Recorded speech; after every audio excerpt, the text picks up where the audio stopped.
ಸ್ನೇಹಿತರೆ ನಮಸ್ಕಾರ. ನಾನು ರವೀಂದ್ರ ಜೋಶಿ. ನನಗೆ ಯಾಕೋ ಈ ಖ್ವಾಜಾ ಆಸಿಫ್ ಇದಾನಲ್ಲ, ಪಾಕಿಸ್ತಾನದ ರಕ್ಷಣಾ ಸಚಿವ, ಈತ ಭಾರತದ ಮಟ್ಟಿಗೆ ಒಂದು ರೀತಿಯ ದುರಂಧರ್ ಅಂತ ನನಗನ್ಸುತ್ತೆ. ಈತ ಕೊಡೋ ಹೇಳಿಕೆಗಳು ಹೇಗಿರ್ತಾವಂದರೆ, ಒಂದು ಪಾಕಿಸ್ತಾನಕ್ಕೆ ಇನ್ನಿಲ್ಲದ ಹಾಗೆ ಮಾನಹಾನಿಯನ್ನು ಮಾಡ್ತವೆ. ಮಾನ ಇದ್ರೆ ತಾನೇ ಹಾನಿ ಆಗೋದು ಅಂತ ನೀವು ಹೇಳ್ಬೋದು. ಆದರೂ ಒಂದು ಜವಾಬ್ದಾರಿಯುತ ಸ್ಥಾನದಲ್ಲಿರುವ ವ್ಯಕ್ತಿ ಏನು ಮಾತಾಡ್ತೀನಿ ಅನ್ನೋಂಥ ವಿವೇಚನೆ ಇರಬೇಕು. ಆದರೆ ಪ್ರತಿ ಬಾರಿ ಈತ ಪಾಕಿಸ್ತಾನದ ಘನತೆಗೆ ಕಳಂಕ ತರುವಂಥ, ಅದಕ್ಕೆ ಅವಮಾನ ಮಾಡುವಂಥ, ಅದರ ನಿಜವಾದ ಸ್ಥಿತಿಯನ್ನು ಹೇಳುವಂಥ ಹೇಳಿಕೆಗಳನ್ನು ಕೊಡ್ತಾನೆ. ನಿಮಗೆ ಈ ಹಿಂದೆ ಹೇಳಿದ್ದೆ, ಅಮೇರಿಕ ನಮ್ಮನ್ನು ಹೇಗೆ ಬಳಸ್ಕೋತಾ ಇದೆ ಅಂದರೆ, ಟಾಯ್ಲೆಟ್ ಪೇಪರ್ ಟಿಶ್ಯೂ ರೀತಿ ನಮ್ಮನ್ನು ಬಳಸ್ಕೋತಾ ಇದೆ. ಕೆಲಸ ಆದ ಕೂಡಲೇ ಬಿಸಾಕಿಬಿಡುತ್ತೆ ಕಮ್ಮೋಡ್ಗೆ ಅಂತ. ಅದಾದಮೇಲೆ ಮೊನ್ನೆ ಯಾವಾಗ ಸ್ವಿಟ್ಜರ್ಲೆಂಡ್ನಲ್ಲಿ ಮಾತುಕತೆ ನಡೆಯುತ್ತೆ ಅಮೇರಿಕ ಮತ್ತು ಇರಾನ್ ಮಧ್ಯೆ, ಅವಾಗ ಇನ್ನೊಂದು ಹೇಳಿಕೆ ಕೊಡ್ತಾನೆ, ನಮ್ಮನ್ನು ಬಿಟ್ಟೇ ಇವರು ಮಾತುಕತೆ ನಡೆಸ್ತಾ ಇದ್ದಾರೆ. ಆ JD ವ್ಯಾನ್ಸ್ ಹೇಳ್ತಾ ಇದ್ದಾನೆ, ನಮಗೆ ಮೂರನೇ ವ್ಯಕ್ತಿ ಅಗತ್ಯವೇ ಇಲ್ಲ ಅಂತ ಹೇಳ್ತಾ ಇದ್ದಾನೆ.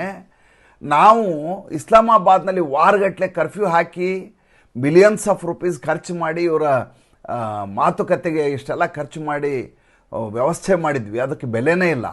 ಈಗ ಸ್ವಿಟ್ಜರ್ಲ್ಯಾಂಡಿಗೆ ಬರಲಿಕ್ಕೆ 160 ಜನ ಅಧಿಕಾರಿಗಳನ್ನು, ಸಚಿವರನ್ನು ರೆಡಿ ಮಾಡಿಕೊಂಡು ವಿಶೇಷ ವಿಮಾನ ಮಾಡಿದ್ವಿ, ನಮ್ಗೆ ಆಹ್ವಾನವನ್ನೇ ಕೊಡಲಿಲ್ಲ ಅಂತ ಹೇಳಿದೆ. ಅಲ್ಲಿ ಇದಕ್ಕೆ ತೇಪೆ ಬಳಿಯೋ ಹಾಗೆ ಶಹಬಾಜ್ ಶರೀಫು ಫೋಟೋ ಹಿಡ್ಕೊಂಡು ನಿಲ್ತಾನೆ. ನಾನು ಈ ಸಂಧಾನದಲ್ಲಿ ನಾನು ಮಧ್ಯದಲ್ಲಿ ಇದ್ದೆ ಅಂತ ಕೆಳಗೆ ಸಹಿ ಹಾಕಿದ್ದು ಒಂದು ಫ್ರೇಮ್ ಹಾಕ್ಕೊಂಡು ನಿಲ್ತಾನೆ. ಇವರ ಸ್ಥಿತಿ ಎಂಥ ಚಿಂತಾಜನಕ ಸ್ಥಿತಿ ಇದೆ. ಇವತ್ತ್ಯಾಕೆ ಇದನ್ನು ಪ್ರಸ್ತಾಪ ಮಾಡ್ತಾ ಇದ್ದೀನಿ? ಯಾಕೆ ಪ್ರಸ್ತಾಪ ಮಾಡ್ತಾ ಇದ್ದೀನಿ ಅಂದರೆ, ನಿನ್ನೆ ಈ ಲಂಡನ್ನಲ್ಲಿರುವಂಥ ಪಾಕಿಸ್ತಾನ ಎಂಬಸಿ ಮುಂದೆ ಈ ತಾರಿಕ್ ಚೌಧರಿ ಅಂತಿದ್ದಾನೆ, ಈತ ಪಾಕಿಸ್ತಾನದ ವಿರುದ್ಧ ಪ್ರತಿಭಟನೆಯನ್ನು ನಡೆಸ್ತಾನೆ ಪಾಕಿಸ್ತಾನದ ಎಂಬಸಿ ಮುಂದೆ. ಏನು ಅಂತ, ಪಾಕ್ ಆಕ್ಯುಪೈಡ್ ಜಮ್ಮು ಕಾಶ್ಮೀರ್ನಲ್ಲಿ ನಮ್ಮ ಮೂಲಭೂತ ಸೌಕರ್ಯಗಳಿಗೆ ತೊಂದರೆಯನ್ನುಂಟು ಮಾಡಲಾಗ್ತಾ ಇದೆ, ನಮ್ಮ ಹಕ್ಕುಗಳನ್ನು ಕಿತ್ತುಕೊಳ್ಳಲಾಗ್ತಾ ಇದೆ, ಪಾಕಿಸ್ತಾನ ನಮ್ಮ ಜೊತೆ ಮಲತಾಯಿ ಧೋರಣೆಯನ್ನು ಮಾಡ್ತಾ ಇದೆ, ಪಾಕಿಸ್ತಾನ ಸರ್ಕಾರಕ್ಕೆ ಸರಿಯಾದ ಕ್ರಮವನ್ನು ವೈಶ್ವಿಕ ಮಟ್ಟದಲ್ಲಿ ತೆಗೆದುಕೊಳ್ಳಬೇಕು, ಮಾನವ ಹಕ್ಕುಗಳ ಉಲ್ಲಂಘನೆ ಆಗ್ತಾ ಇದೆ, ದಿನ ಹೊಡೆದು ಸಾಯಿಸ್ತಾ ಇದ್ದಾರೆ ನಮ್ಮನ್ನು. ಯಾವಾಗ ಈತ ತಾರಿಕ್ ಚೌಧರಿ ಆ ರೀತಿಯಾದಂಥ ಪ್ರತಿಭಟನೆಯನ್ನು ಮಾಡಿದ್ನೋ, ಇಷ್ಟು ದಿವಸ ಇದೇ ತಾರಿಕ್ ಚೌಧರಿ ಭಾರತದ ವಿರುದ್ಧ ಕಾಶ್ಮೀರದ ಹೆಸರಿನಲ್ಲಿ ಇಂಡಿಯನ್ ಎಂಬಸಿ ಮುಂದೆ ಗಲಾಟೆ ಮಾಡ್ತಾ ಇದ್ದ. ಅವಾಗೆಲ್ಲ ಕಾಶ್ಮೀರಿ ಕಾಶ್ಮೀರಿ ಕಾಶ್ಮೀರಿ ಕಾಶ್ಮೀರದ ಹಕ್ಕುಗಳು ಅಂತ ಇದ್ದ. ಈಗ ಕಾಶ್ಮೀರದ ಹಕ್ಕನ್ನು ಬಿಟ್ಬಿಟ್ಟ. ಈಗ ಆತ ಹೇಳ್ತಾನೆ, ಆಜಾದ್ ಕಾಶ್ಮೀರದವ್ರಿಗೆ ನಮಗೆ ನ್ಯಾಯ ಸಿಗಬೇಕು ಅಂತ ಹೇಳ್ತಾನೆ. ಆವಾಗ ಈ ಖ್ವಾಜಾ ಆಸಿಫನ ಸ್ಟೇಟ್ಮೆಂಟ್ ಏನು ಅಂದರೆ, ಇವ್ರು ಯಾರು ಮೂಲ ಕಾಶ್ಮೀರಿಗಳೇ ಅಲ್ಲ, ಸುಳ್ಳೆ ನಮ್ಮನ್ನು ಕಾಶ್ಮೀರಿಗಳು ಅನ್ಕೋತಾ ಇದ್ದಾರೆ. ಎಂಥ ಡ್ಯಾಮೇಜಿಂಗ್ ಸ್ಟೇಟ್ಮೆಂಟು ಅಂದರೆ, ಯಾರಿಗೆ ಜಿಯೋ ಪಾಲಿಟಿಕ್ಸ್ನ ಅರಿವಿದೆಯೋ, ಯಾರಿಗೆ ಈ ವಿದೇಶಾಂಗ ಸಚಿವಾಲಯದ ವಿದೇಶಾಂಗ ನೀತಿಗಳ ಬಗ್ಗೆ ಮಾಹಿತಿ ಇರುತ್ತೋ, ಅವರು ಇದನ್ನು ಹೇಗೆ ಬಳಸ್ಕೋಬೇಕು ಅಂತ ಆಲೋಚನೆ ಮಾಡುವಂಥ ಹೇಳಿಕೆ ಇದು. ಇದರ ಮೂಲ ಮರ್ಮವನ್ನು ನಾನು ಇವತ್ತು ನಿಮಗೆ ಹೇಳ್ತೀನಿ. ಯಾವಾಗಲೂ ನಾವು ಬೆಳಗ್ಗೆ ಎದ್ದರೆ ಪಶ್ಚಿಮ ಬಂಗಾಳದ ಬಗ್ಗೆ ಮಾತಾಡ್ತೀವಿ ಅಂತ ಅಂದ್ಕೊಳ್ಳೋದು ಬೇಡ. ಬೇರೆ ವಿಷಯಗಳ ಬಗ್ಗೆಯೂ ಗಮನ ಇರುತ್ತೆ. ಇಂಥ ಗಂಭೀರವಾದ ವಿಷಯಗಳು ಬಂದಾಗ ಅದನ್ನ ಚರ್ಚೆ ಮಾಡಿ. ಮೊದಲನೇದಾಗಿ ಈಗ ಆಗಿರೋದೇನಿದೆ ಅಲ್ಲ, ಆಜಾದ್ ಕಾಶ್ಮೀರ್ ಅಂತ ಅವ್ರು ಹೇಳ್ತಾರೆ, ನಾವು ಅದಕ್ಕೆ ಪಾಕ್ ಆಕ್ಯುಪೈಡ್ ಕಾಶ್ಮೀರ್ ಅಂತ ನಾವು ಹೇಳ್ತೀವಿ. ನಿಜವಾಗ್ಲೂ ಅದು ಏನದು, ಅಲ್ಲಿರೋ ಪ್ರದೇಶಗಳ ಹೆಸರು ಹೇಳ್ತೀನಿ. ಜಮ್ಮು, ಲಡಾಖ್, ಗಿಲ್ಗಿಟ್ಟು, ಬಾಲ್ಟಿಸ್ತಾನು, ಹುಂಚಾ, ನಗಾರ್, ಸೇಜಮ್ ವ್ಯಾಲಿ, ಚಿತ್ರಾಲ್, ಇವೆಲ್ಲ ಜಮ್ಮು ಕಾಶ್ಮೀರ್ ರೀಜನ್ನಲ್ಲಿ ಬರುವಂಥ ಪ್ರದೇಶಗಳು. ಕಾಶ್ಮೀರ ಯಾವುದು, ಜಮ್ಮು ಯಾವುದು? ಕಾಶ್ಮೀರ ಅಂತ ಯಾವುದಕ್ಕಂತಾರೆ ಅಂದರೆ, ಈ ಜವಾಹರ್ ಟನಲ್ ಬರುತ್ತಲ್ಲ, ನೀವು ನೋಡಿರ್ತೀರಿ ಜವಾಹರ್ ಟನಲ್, ಅತ್ಯಂತ ಪ್ರಖ್ಯಾತವಾದಂಥ ಟನಲ್ ಅದು. ಅಲ್ಲಿಂದ ಒಂದು 4-5 ಕಿಲೋಮೀಟರ್ ಮುಂದೆ ಹೋದರೆ ಕಾಜಿಗುಂಡ್ ಅಂತ ಒಂದು ಸಣ್ಣ ಊರು ಬರ್ತದೆ. ಆ ಕಾಜಿಗುಂಡ್ ಮೊದಲೇ ಊರದು. ಕಾಶ್ಮೀರದ ಮೊದಲ ಊರು ಶುರು ಆಗೋದು ಕಾಜಿಗುಂಡ್ನಿಂದ. ಜವಾಹರ್ ಟನಲ್ ದಾಟಿ ಒಂದು 3-4 ಕಿಲೋಮೀಟರ್ ಬಂದ ಮೇಲೆ ಅಲ್ಲಿ ವೇರಿನಾಗ್ ಅಂತ ಇದೆ. ವೇರಿನಾಗ್ನಲ್ಲಿ ಈ ನಮ್ಮ ಝೇಲಂ ನದಿ ಇಲ್ಲ, ಆ್ಯಕ್ಚುಲಿ ಇದರ ಹೆಸರು ವಿತಸ್ತಾ ಅಂತ ನದಿ ಹೆಸರು, ವಿತಿಸ್ತಾ ನದಿ ಅಂತ. ಅದನ್ನು ಝೇಲಂ ಅಂತ ಮಾಡಿದೆ. ಝೇಲಂನ ಉಗಮ ಸ್ಥಾನ ಇದು. ಇದು ಪಾಸ್ ಆಗ್ತಾ ಎಲ್ಲಿಗೆ ಬರುತ್ತೆ ಅಂತಂದರೆ ಬಾರಾಮುಲ್ಲಾ ತನಕ ಬರುತ್ತೆ. ಬಾರಾಮುಲ್ಲಾದ ಹೆಸರು ವರಾಹ ಮೂಲ ಅಂತ, ಅವರು ವರಾಹ ಮೂಲ ಅಲ್ಲಿಗೆ ಬರಲ್ಲ ಅಂತ ಬಾರಾಮುಲ್ಲಾ ಅಂತಾರೆ. ಯಾವ ವೇರಿನಾಗದಿಂದ ಬಾರಾಮುಲ್ಲಾವರೆಗೆ ಹೋಗ್ತೀವಲ್ಲ, ಆ ಪ್ರದೇಶ ಏನಿದೆಯಲ್ಲ, ಆ ನದಿ ದಾಟ್ಕೊಂಡು ಹೋಗೋದು, ಆ ಪ್ರದೇಶ ಮಾತ್ರ ಕಾಶ್ಮೀರ ಕಣಿವೆ. ಬಾಕಿ ಉಳಿದ ಏರಿಯಾ ಇದೆಯಲ್ಲ, 80-85% ಇದೆಯಲ್ಲ, ಅದು ಜಮ್ಮು. ಈಗೇನು ಇವರು ಆಜಾದ್ ಕಾಶ್ಮೀರ್ ಅಂತಾರಲ್ಲ, ಅದು ಕಾಶ್ಮೀರವೇ ಅಲ್ಲ. ಅದು ಅದು ಪಾಕ್ ಆಕ್ಯುಪೈಡ್ ವೆಸ್ಟರ್ನ್ ಜಮ್ಮು, ಅದು ಪಶ್ಚಿಮ ಜಮ್ಮು ಏನಿದೆ ಪಾಕಿಸ್ತಾನ ವಶಪಡಿಸಿಕೊಂಡಂಥ ಪ್ರದೇಶ, ಆ ಪ್ರದೇಶದ ಕುರಿತಾಗಿ ಈತ ಹೋರಾಟ ಮಾಡ್ತಾ ಇದ್ದಾನೆ. ಅದನ್ನು ಕಾಶ್ಮೀರ್ ಅಂತ ನರೇಟಿವನ್ನು ಸೃಷ್ಟಿ ಮಾಡಲಾಗಿದೆ. ನಾವು ಕೂಡ ಅದೇ ನರೇಟಿವ್ ಭಾಗವಾಗಿ ಬಿಟ್ಟಿದ್ದೀವಿ. ಮಜಾ ನೋಡಿ, ಪಾಕಿಸ್ತಾನ ಇಲ್ಲಿವರೆಗೂ ಯಾವುದೇ ರೀತಿಯದಾದಂಥ ದಾಖಲೆಗಳನ್ನು ಇಟ್ಕೊಳ್ಳಲ್ಲ ಮತ್ತು ಯಾವತ್ತು ವಾಸ್ತವದ ನೆಲೆಗಟ್ಟಿನಲ್ಲಿ ಹೋರಾಟ ಮಾಡಲ್ಲ. ಅದು ಕೇವಲ ನರೇಟಿವ್ ಮೂಲಕ ಗೆಲ್ಲಲಿಕ್ಕೆ ಪ್ರಯತ್ನ ಮಾಡುತ್ತೆ. ಈಗ ನೋಡಿ, ನಾವು ಯಾವ ಇಂಡಸ್ ವ್ಯಾಲಿ ಟ್ರೀಟಿ ಅಂತ, ಇಂಡಸ್ ವ್ಯಾಲಿ ಟ್ರೀಟಿಯ ಬಗ್ಗೆ ಎಲ್ಲರಿಗೂ ಸ್ಪಷ್ಟವಾಗಿ ಅರ್ಥ ಮಾಡ್ಕೊಂಡ್ರೆ ಏನು ಅನ್ಸುತ್ತೆ ಅಂದರೆ, ಯಾವುದೇ ಒಂದು ಟ್ರೀಟಿನಲ್ಲಿ ಒಂದು ಟ್ರೀಟಿಗೆ ಅದರದೇ ಆದಂಥ ಚೌಕಟ್ಟಿರುತ್ತೆ, ಒಂದು ಅವಧಿ ಅಂತ ಇರುತ್ತೆ. 33 ವರ್ಷ, 25 ವರ್ಷ, 99 ವರ್ಷ. ಮೊದಲನೇದಾಗಿ ಇದು ಅವೈಜ್ಞಾನಿಕ, ಅವ್ರಿಗೆ 95%, ನಮ್ಗೆ 5% ಅನ್ನೋದೇ ಅವೈಜ್ಞಾನಿಕ. ಎರಡನೇದ್ದು ಅದಕ್ಕೆ ಗಡುವೇ ಇಲ್ಲ. ಮೂರನೇದ್ದು ಮಧ್ಯವರ್ತಿ ಅಗತ್ಯ ಇಲ್ಲ ಅಂತ ಅದರಲ್ಲಿ ಸ್ಪಷ್ಟವಾಗಿದೆ. ಹಾಗಿರುವಾಗ ಯಾವುದಕ್ಕೆ ಗಡುವಿಲ್ಲವೋ, ಆಮೇಲೆ ಅವತ್ತಿನ ಕಾಲಘಟ್ಟದಲ್ಲಿ ಆದದ್ದು ಬದಲಾವಣೆ ಆಗಬೇಕಾಗಿದ್ದು ಬದಲಾವಣೆ ಯಾವತ್ತೂ ಆಗಲೇ ಇಲ್ಲ, ಪರಿಷ್ಕರಣೆ ಆಗಿಲ್ಲ. ಆದರೆ ಅವರೇನು ಹೋರಾಟ ಮಾಡ್ತಾರೆ ಜಾಗತಿಕ ಮಟ್ಟದಲ್ಲಿ ಅಂದರೆ, ನಮ್ಮ ಪಾಕಿಸ್ತಾನಕ್ಕೆ ಬರಬೇಕಾದ ನೀರನ್ನು ಭಾರತ ತಡೆ ಹಿಡಿತಾ ಇದೆ, ನಾವು ಬಾಯಾರಿಕೆಯಿಂದ ಸಾಯ್ತಾ ಇದ್ದೀವಿ, ಇದು ಮಾನವ ಹಕ್ಕಿನ ಉಲ್ಲಂಘನೆ, ಐರೋಪ್ಯ ರಾಷ್ಟ್ರಗಳು, ಅಮೇರಿಕ, ಚೈನಾ ಎಲ್ಲರೂ ನಮಗೆ ಸಹಾಯ ಮಾಡಬೇಕು, ಭಾರತ ಈ ರೀತಿಯಾದಂಥ ಉಗ್ರ ಧೋರಣೆಯನ್ನು ತಳೀತಾ ಇದೆ ಅಂತ ಅವ್ರ ನರೇಟಿವ್ ಸೃಷ್ಟಿ ಮಾಡಿ. ವಾಸ್ತವವನ್ನು ನಾವು ಹೇಳಬೇಕಲ್ವಾ? ಅವರು ಸುಳ್ಳು ನರೇಟಿವನ್ನು ಸೃಷ್ಟಿ ಮಾಡಿದ ಸಂದರ್ಭದಲ್ಲಿ ದೇಶದಲ್ಲಿ ದುಡ್ಡೇ ಇಲ್ಲ, ಬರೋ ದುಡ್ಡನ್ನೆಲ್ಲ ಟೆರರಿಸಮ್ಗೆ ಹಾಕ್ತಾರೆ, ಇಲ್ಲ ಅಂದರೆ ರಾಜಕಾರಣಿಗಳು ಲಂಡನ್ನು ಕೆನಡಾದಲ್ಲಿ ಆಸ್ತಿ ಮಾಡ್ಕೋತಾರೆ, ಭಿಕ್ಷೆ ಬೇಡ್ಕೊಂಡು ಓಡಾಡ್ತಾರೆ. ಆದರೆ ನರೇಟಿವ್ಗೆ ಮತ್ತು ಉಗ್ರ ಕೃತ್ಯಕ್ಕೆ ದುಡ್ಡು ಖರ್ಚು ಮಾಡ್ತಿರ್ತಾರೆ. ಆದರೆ ನಮ್ಮವರು, ನಮ್ಮ ದೇಶ ಇಷ್ಟು ವರ್ಷಗಳ ಕಾಲ ಇವರ ವಿರುದ್ಧವಾದಂಥ ಧೋರಣೆ, ಇವರ ವಿರುದ್ಧವಾದಂಥ ಶೃಂಗಗಳು, ಇವರ ವಿರುದ್ಧವಾದಂಥ ವಿದೇಶಿ ಪರ್ಯಟನ ಮಾಡಿ ಜಗತ್ತಿಗೆ ಕನ್ವಿನ್ಸ್ ಮಾಡುವಂಥ ಪ್ರಯತ್ನವನ್ನು ಮಾಡಲೇ ಇಲ್ಲ. ಈಗ ನರೇಂದ್ರ ಮೋದಿ ಅವರು ಶಶಿ ತರೂರ್ ಅವ್ರನ್ನ ಇಟ್ಕೊಂಡು, ಅವ್ರನ್ನೆಲ್ಲ ಇಟ್ಕೊಂಡು ನಿಯೋಗವನ್ನು ಮಾಡಿ ಎಲ್ಲ ಕಡೆ ಹೊಳ್ಕೊಂಡು ಓಡಾಡ್ತಾರೆ. ಈ ಸ್ಟೇಟ್ಹುಡ್ ಬಗ್ಗೆ ನಡೀತಾ ಇದೆ ಕಾಶ್ಮೀರದಲ್ಲಿ, ಅದು ಬೇರೆ ವಿಚಾರ. ಆಮೇಲೆ ಇಲ್ಲಿಂದ ಹೋಗುವ ನೀರಿದೆಯಲ್ಲ, ಆ ನೀರಿಗೆ ಇವರು ಅಣೆಕಟ್ಟು ಮಾಡಿಕೊಂಡು ಅದನ್ನು ನೀರು ಉಳಿಸ್ಕೋಬೇಕಲ್ವಾ? ಇಲ್ಲಿಯವರೆಗೂ 80 ವರ್ಷಗಳ ಅವಧಿಯಲ್ಲಿ ಪಾಕಿಸ್ತಾನದಲ್ಲಿ ಒಂದೇ ಒಂದು ಹೊಸ ಅಣೆಕಟ್ಟನ್ನು ಇವರು ಮಾಡಲಿಲ್ಲ. ಇಲ್ಲಿಂದ ಹೋಗುವ ನೀರೆಲ್ಲ ಏನಿದೆ ಹೋಗಿ ಸಮುದ್ರವನ್ನು ಸೇರುತ್ತದು. ಅದಕ್ಕೆ ಬೇಕಾದಂಥ ಬ್ಯಾರೇಜ್ಗಳು, ಅದಕ್ಕೆ ಬೇಕಾದಂಥ ಕ್ಯಾನಾಲ್ಗಳು ಅವನ್ನೆಲ್ಲ ಮಾಡಿ ಅಗ್ರಿಕಲ್ಚರ್ಗೆ ಅನುಕೂಲ ಆಗೋ ಹಾಗೆ ಮಾಡಿಕೊಂಡು ಸಮೃದ್ಧಗೊಳಿಸುವ ಪ್ರಯತ್ನವನ್ನೇ ಮಾಡಲಿಲ್ಲ. ಇವರು ಬೇಕು ಅಂದಾಗೆಲ್ಲ ನಾವು ಅಣೆಕಟ್ಟು ಮಾಡಿ ನಮ್ಮ ದೇಶದಲ್ಲಿ ನೀರನ್ನು ತಡೆ ಹಿಡಿದು ಇವ್ರು ಕೇಳ್ದಾಗ ಕೊಡಬೇಕಂತೆ. ಅದು ಇಂಡಸ್ ವಾಟರ್ ಟ್ರೀಟಿ ಅಂತ ಇವ್ರು ಹೇಳೋದು. ಈಗ ವಿಷಯಕ್ಕೆ ಬರ್ತೇನೆ, ಖ್ವಾಜಾ ಆಸಿಫ್ ಬಗ್ಗೆ ಹೇಗೆ ಈತ ದುರಂಧರ ಅಂತ ಅನ್ನೋದನ್ನು ಹೇಳ್ತಾ ಇದ್ದೇನೆ. ಈಗ ಆತ ಏನು ಹೇಳ್ತಾ ಇದ್ದಾನೆ, ಮೂಲತಃ ಈ ಪ್ರದೇಶ ಏನಿದೆ ಅಂತ ಹೇಳ್ತೇನೆ ನಿಮ್ಗೆ. ಏನಂದರೆ, ಇಲ್ಲಿಯ ಜನ ಇದಾರಲ್ಲ, ಮೊದಲೇದಾಗಿ ಪಾಕ್ ಆಕ್ಯುಪೈಡ್ ಕಾಶ್ಮೀರ ಅಂತ ನಾವೇನು ಹೇಳ್ತೀವಿ, ಆ ಪ್ರದೇಶದ ಜನ ಯಾರು ಕಾಶ್ಮೀರಿ ಭಾಷೆ ಮಾತಾಡಲ್ಲ. ಆ ಮೀರ್ಪುರ್ ಅನ್ನುವಂಥದ್ದು ಏನು ಏರಿಯಾ ಇದೆ, ಆ್ಯಕ್ಚುಲಿ ಮೀರ್ಪುರ್ ಅನ್ನೋದು ಏನಿದೆ ಅಲ್ಲ, ಅದು ಈಗ ಹಳೆ ಮೀರ್ಪುರ್ ಇಲ್ಲ, ಮೀರ್ಪುರ್ ಮುಳುಗಡೆಯಲ್ಲಿ ಮುಳುಗೋಯ್ತು. ಅಲ್ಲಿ ಮಂಗಳಾದೇವಿ ಅಂತ ದೇವಸ್ಥಾನ ಇದೆ, ಮಾತಾ ಮಂಗಳಾದೇವಿ ಅಂತ ಟೆಂಪಲ್ ಅದ ಅಲ್ಲಿ. ಈಗಿಲ್ಲ, ಅದನ್ನು ಒಡೆದಾಕಿದ್ರು. ಅಲ್ಲಿ ನಡೀತಾ ಇರುವಂಥ ಅಕ್ರಮಗಳು ನಿಮ್ಗೆ ಗೊತ್ತು. ಮಂಗಳಾ ಡ್ಯಾಮ್ ಅಂತ ಒಂದು ಡ್ಯಾಮ್ ಇದೆ. ಆ ಡ್ಯಾಮ್ ಕಾಲದಲ್ಲಿ ಈ ಊರೆಲ್ಲ ಮುಳುಗೋಯ್ತು.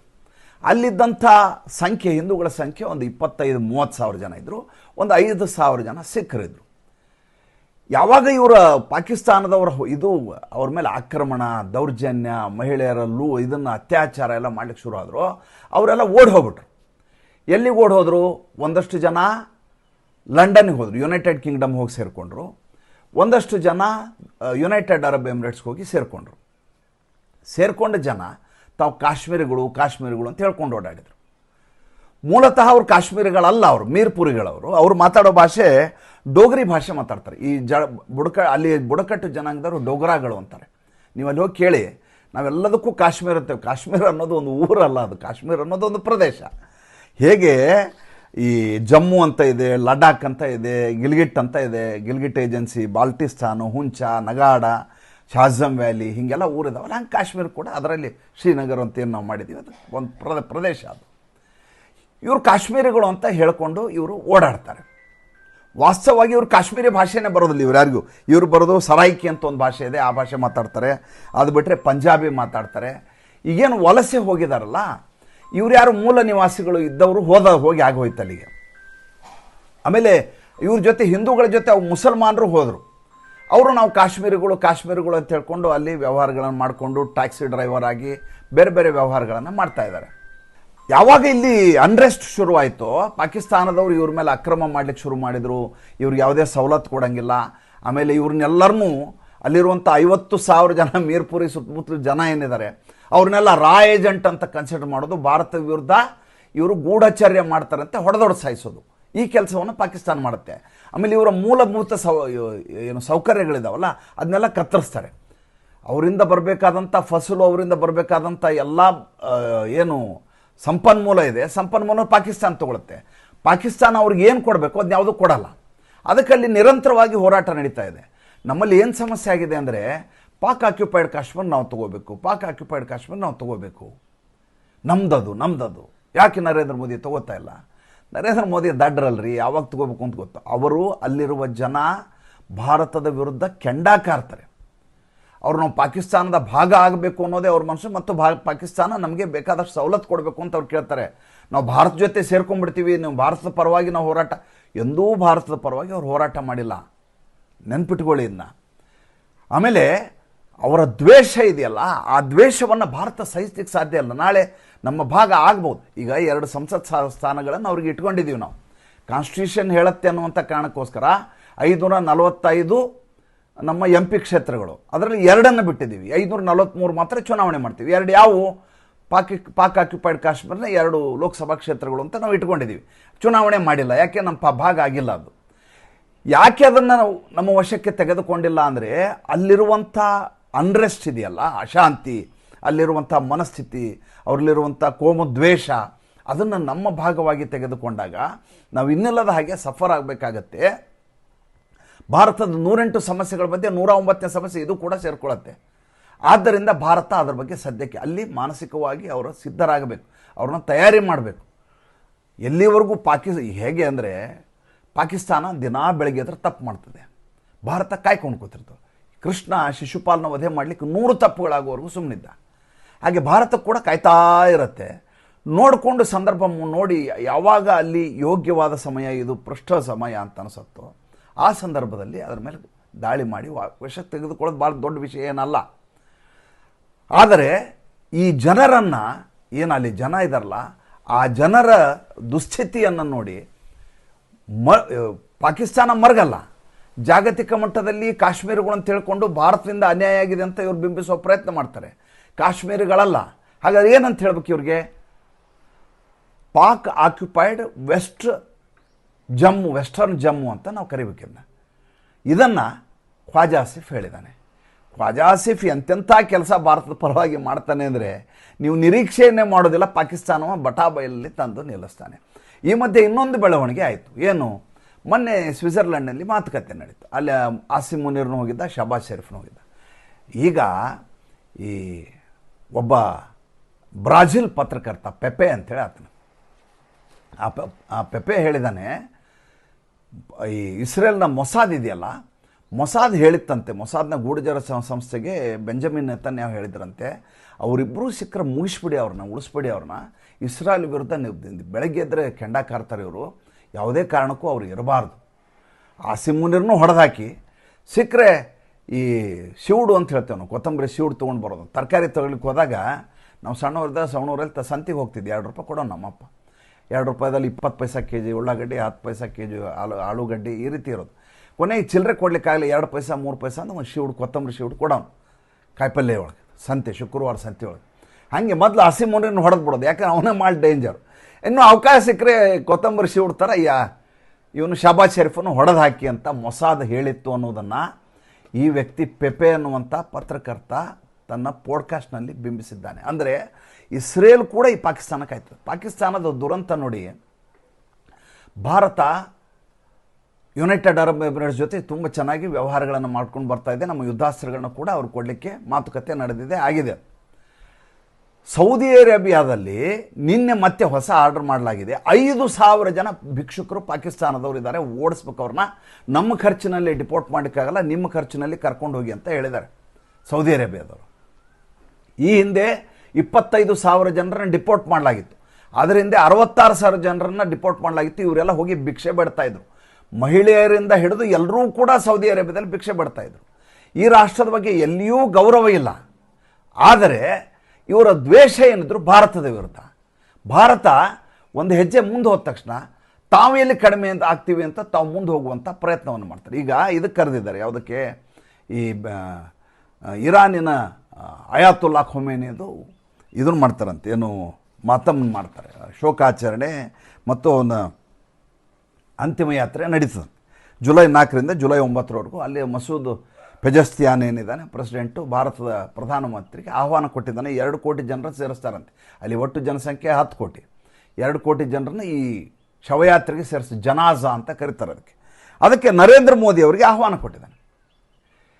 ನರೇಂದ್ರ ಮೋದಿ ಹೋಗ್ತಾರೋ ಇಲ್ಲೋ ಗೊತ್ತಿಲ್ಲ. ಕಾರಣ ಕೇಳ್ಬೇಕು ನೀವು, ಯಾಕೆ ಅಂತ. ಕಾರಣ ಏನು ಅಂದರೆ, ಇಸ್ರೇಲ್ನವ್ರು ಎಲ್ಲಿ ಅವತ್ತು ದಾಳಿ ಮಾಡಿಬಿಡ್ತಾರೋ ಅನ್ನುವಂಥ ಭಯ ಇರಾನನ್ನು ಈಗಲೂ ಕಾಡ್ತಾ ಇದೆ. ನರೇಂದ್ರ ಮೋದಿ ಬಂದರೆ, ನರೇಂದ್ರ ಮೋದಿ ಅವರಿದ್ದರೆ ಇಸ್ರೇಲ್ ದಾಳಿ ಮಾಡೋದಿಲ್ಲ, ಎಲ್ಲಿ ಅವ್ರಿಗೆ ತೊಂದರೆ ಆಗುತ್ತೋ, ತನ್ನ ಮಿತ್ರ ರಾಷ್ಟ್ರದ ಪ್ರಧಾನಿ ಅನ್ನುವಂಥ ಕಾರಣಕ್ಕೋಸ್ಕರ ನರೇಂದ್ರ ಮೋದಿ ಅವ್ರನ್ನ ಆಹ್ವಾನ ಮಾಡಿ ಈ ಶವಯಾತ್ರೆಯಲ್ಲಿ ಜನಾಜಾದಲ್ಲಿ ಪಾಲ್ಗೊಳ್ಳುವ ಹಾಗೆ ಮಾಡುವುದು ಇವರ ಟ್ರಿಕ್ ಆಗಿತ್ತು ಅನ್ನುವಂಥ ಸುದ್ದಿ ಎಲ್ಲ ಕಡೆ ಬರ್ತಾ ಇದೆ. ಭಾಳಷ್ಟು ಇಂಟರ್ನ್ಯಾಷನಲ್ ಅಫೇರ್ ಇರ್ತವೆ, ವಿಷಯ ಎಲ್ಲೆಲ್ಲಿ ಹೋಗ್ಬಿಡುತ್ತೆ. ಹೇಳಬೇಕಾದ ವಿಷಯ 1000 ಇದ್ದಾವೆ. ಎಷ್ಟು ಸಾಧ್ಯವೋ ಅಷ್ಟು ಕ್ಲುಪ್ತವಾಗಿ ಹೇಳೋ ಪ್ರಯತ್ನ ಮಾಡಿದ್ದೀನಿ. ಸಂಚಿಕೆ ಇಷ್ಟ ಆದರೆ ಲೈಕ್ ಮಾಡಿ, ಫಾಲೋ ಮಾಡಿ, ಶೇರ್ ಮಾಡಿ. ನಮ್ಮ ಮುಕ್ತ ಪತ್ರಿಕೋದ್ಯಮಕ್ಕೆ ಆರ್ಥಿಕವಾಗಿ ಬೆಂಗಾವಲಾಗಿ ನಮಸ್ಕಾರ.